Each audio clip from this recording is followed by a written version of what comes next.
ফুলকি ধারাবাহিকের নতুন প্রোমো আসতেই হেসে কুলকিনারা পাচ্ছে না দর্শকেরা।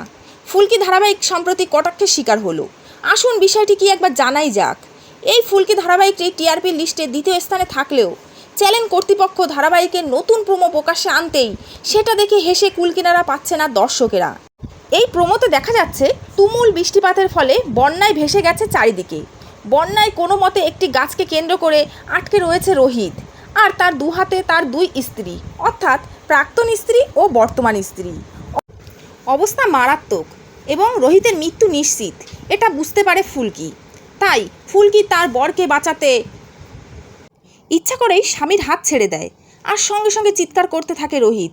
এটা দেখে ভীষণ মজা পেল দর্শকেরা। এই প্রোমো দেখে অনেকেই বলছে এটার সঙ্গে নাকি আলতাফরিং সিরিয়ালের একটা সিনের মিল আছে।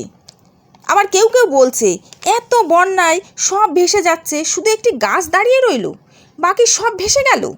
এছাড়া কোনো দর্শক আবার বলছে এবার বুঝলাম কেন বৃষ্টি হচ্ছে না, সব বৃষ্টি তো ফুলকিতে হচ্ছে, যাতে ফুলকি ভেসে যেতে পারে।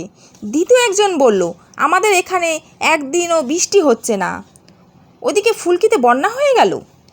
তৃতীয় আরেকজন বলল এবার ফুলকি নতুন জায়গায় গিয়ে উঠবে আর সেখানে গিয়ে সে জানতে পারবে আমি গর্ভবতী। ওইদিকে রোহিত প্রাক্তন স্ত্রীকে বিয়ে করে ফেলবে। ফুলকির স্মৃতি যখন ফিরবে, যখন সে বাড়িতে ফিরবে, দেখবে তার স্যার বিবাহিত। এছাড়া চতুর্থ আর এক ব্যক্তি বলেন এরা এরকম করে এডিট করে কেন।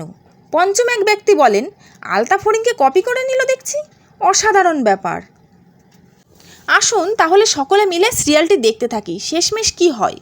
এবং সবশেষে বলে রাখি, আপনাদের যদি আমার চ্যানেলটি ভালো লাগে তাহলে অবশ্যই লাইক এবং সাবস্ক্রাইব করে দেবেন।